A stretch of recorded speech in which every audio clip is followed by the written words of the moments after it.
United Health Group is bringing in-home treatment directly to patients, closing care gaps, identifying risks earlier, and improving patient outcomes. In 2025, patients received over 19 million home visits. Learn more at unitedhealthgroup.com/commitment.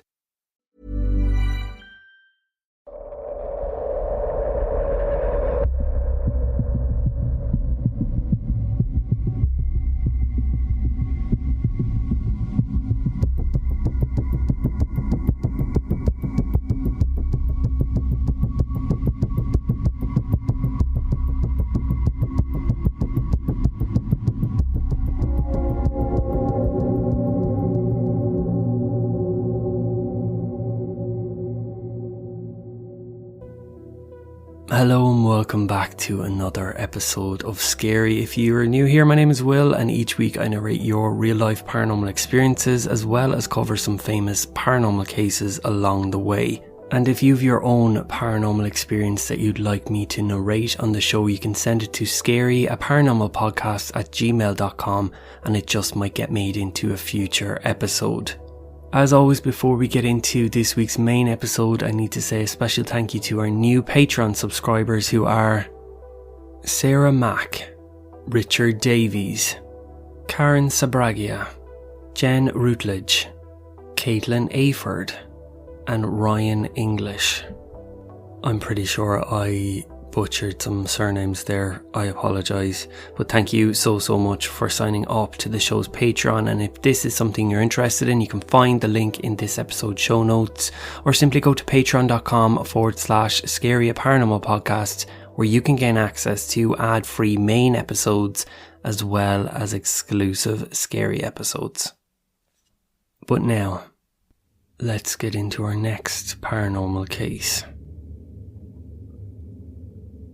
In 1959, Alor Island felt like the edge of the world.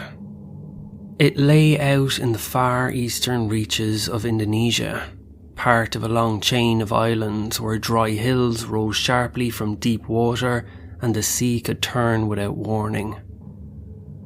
Even islands that looked close on a map could feel far away in real life. Distance was not just about geography here. It was about time, weather, and whether a journey could be made at all. Getting to Alor was slow. There were no regular commercial flights. A small airstrip near Mali existed, but it was only used from time to time, when conditions allowed. Most people arrived by boat. Wooden vessels moved between islands at the mercy of currents, weather, and daylight, often hugging the coastline as they went, and schedules were loose. Delays were normal. A trip that seemed simple in theory could take much longer than expected. And all of this shaped the island in obvious and subtle ways. Understandably, news did not arrive quickly. Mail came when boats came. Letters could take weeks. Anything from outside reached Alor slowly and fragmented. Supplies, visitors, rumours, official messages, all of it travelled at the same uneven pace. The outside world was present, but it felt very far off. Calabahi, the island's main town, sat by the modest harbour on the coast. Beyond it, the land opened into dry slopes, narrow valleys and scattered villages connected by footpaths worn into the ground over years of use. Houses were simple, timber, thatch, earth, nothing ornate. Life was practical, shaped by what the land and sea offered and allowed. Most days followed a pattern. People were up early, boats left before sunrise. During this period of the day, nets were checked, water was carried and food was prepared. And in the worst of the afternoon heat, everything slowed. Then, as evening would come and the temperature dropped, people emerged again. You can almost imagine the sound of it, voices between houses and fires being lit, people returning along the path, and someone else washing, cooking, or finishing the day's work. And then the night would arrive. There was very little electricity in 1959. Most homes relied on kerosene lamps which gave off just enough light for a room, a doorway, maybe a small patch of ground outside. Beyond that, there was darkness, real darkness. And because of that darkness, the sky would have been impossible to ignore. With so little artificial light, the stars were bright and dense overhead. The sky was not something people glanced at now and then on this island. People watched because it mattered. Weather mattered. Travel mattered. The timing of travel mattered. They knew what the night sky usually looked like. They knew what belonged there and what did not. On a place like Alor, unusual things stood out. Remember, there's no traffic and no city glow.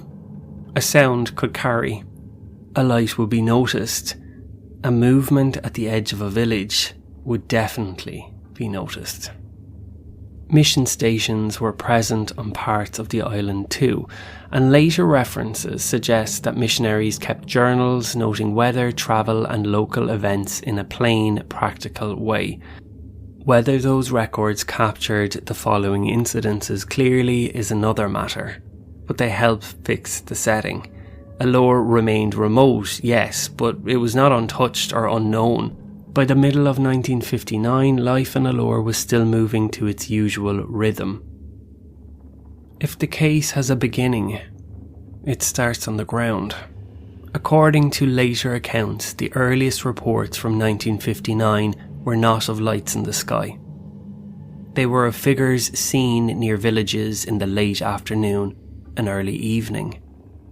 These were the hours when people were still outside finishing work, tending animals, preparing food and moving between houses.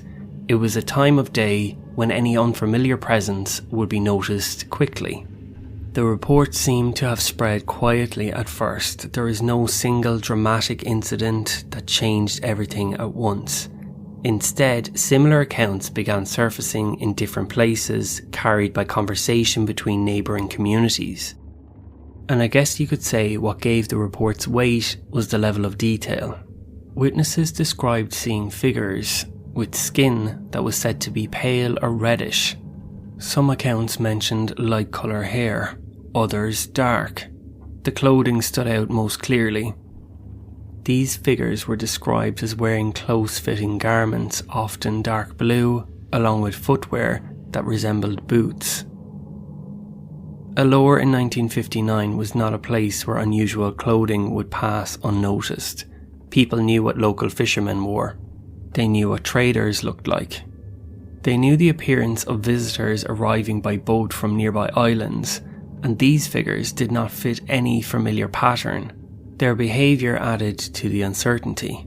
They were not described as arriving openly or asking for help.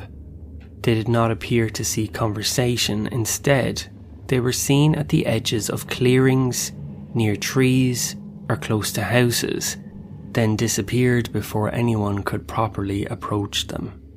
A figure might be noticed standing beyond the last row of homes or moving slowly near cultivated ground, only to vanish into darkness or behind vegetation. That was one of the most unusual parts of the reports.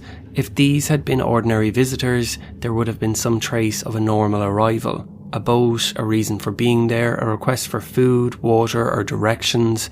None of that seems to have happened.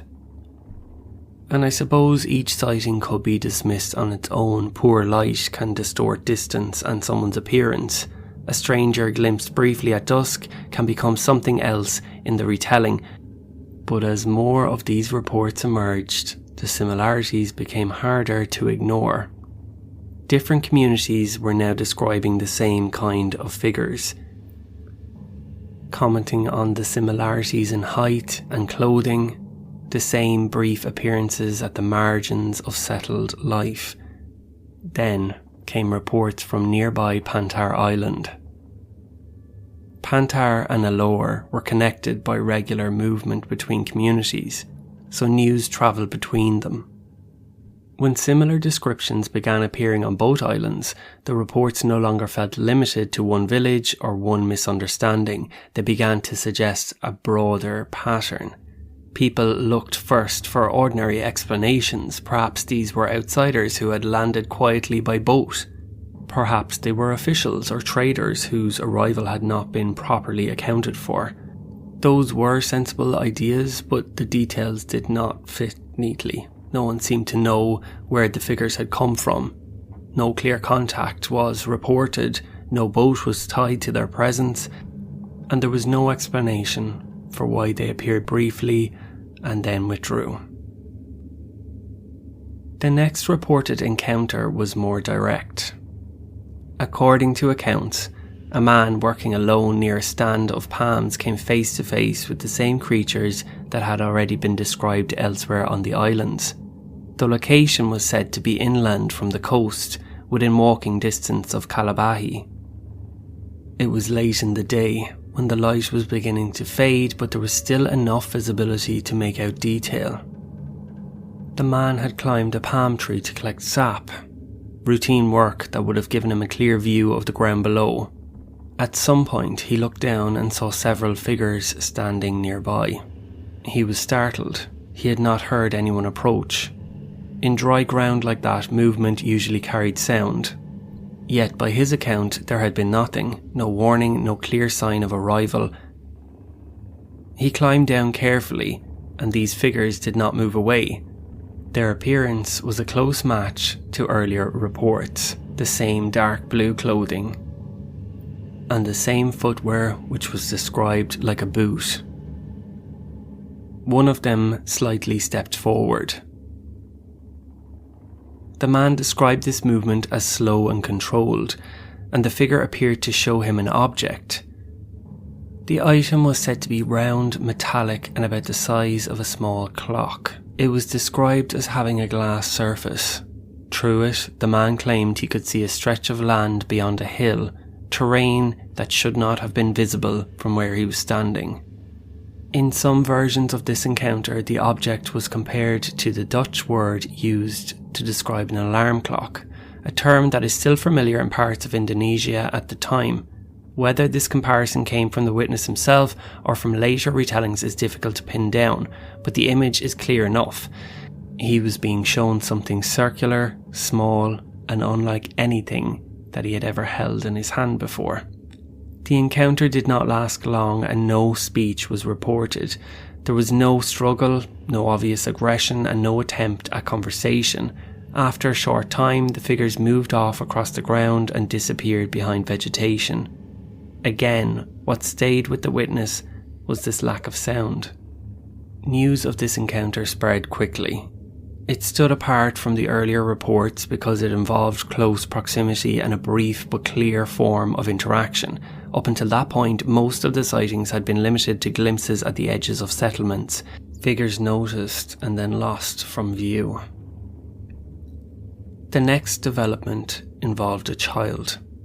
Not long after the encounter in the palm grove, an account describes the disappearance of a young boy. In most retellings, the child is identified as Pangu and said to have been about 6 years old. He had been playing near his family home in the late afternoon. There's nothing unusual about that. Children moved freely between houses and short absences were part of daily life here. A child could disappear from view for a while without causing immediate alarm, especially in a settlement where everyone knew one another. But as the evening went on, he did not return, so family members looked nearby and then neighbours joined in. The search widened from the places between houses to paths to clearings and the ground beyond the edge of the settlement. As darkness fell, the search had been slow. It resumed again the following morning. The boy was eventually found in a field some distance from the village. He was alive and conscious, but was described as being disorientated. The boy claimed that he had been taken by unfamiliar people wearing dark clothing. He reportedly described being examined and being offered food that he did not recognise. It is believed that this encounter shifted the mood. Earlier sightings involved adults catching sight of strange figures at a distance, or in one case speaking of a brief encounter at close range. That did not mean that the island descended into panic. Life appears to have continued. People still worked, travelled, and kept to their routines. By this point, the story was moving far beyond local rumour. Repeated sightings, along with the story of a missing child, seemed to have prompted some form of police response from Calabahi. Accounts identified the senior officer involved as Commander Alwi Al-Nadad. The response, at least as it's usually described, was pretty cautious. There was no large public search and no obvious attempt to stir attention across the island. Instead, a small group of officers is said to have gone quietly to an area east of town where sightings had already been reported. The location overlooked open ground near the coast. The officers arrived late after most people had gone inside for the night and settled in to wait. The plan seemed to be simple enough: watch the area, remain out of sight, and see whether anything appeared. For a long time, nothing did. The night passed pretty slow, no movement, and there was no voices. Then, around midnight, one of the officers noticed a figure standing at the edge of the clearing. It appeared to be alone. The officers called out, but there was no reply. Again they challenged it, and again there was no response. The figure did not come forward. It did not turn and run. It remained there, silent and motionless. At that point, according to some accounts, the officers opened fire. Several shots were fired into the darkness. On a quiet island at that hour, the sound would have travelled widely.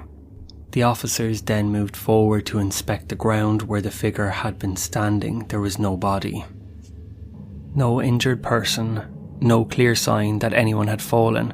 What they did find were marks on the ground consistent with footprints, visible only for a short distance before reaching harder terrain where the trail disappeared. After that, there was nothing more to follow.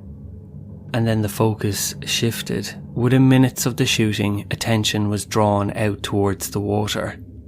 Witnesses described a light moving low along the coastline, visible beyond the land where the confrontation had just taken place. Some accounts described it as oval, others compared it to an egg. It seemed to reflect light rather than emit a flashing beam. And it moved quickly and silently across the sea before disappearing. After a short time, the officers withdrew and returned to Calabahi. Nothing conclusive had been recovered. After the sighting over the water, the report stopped.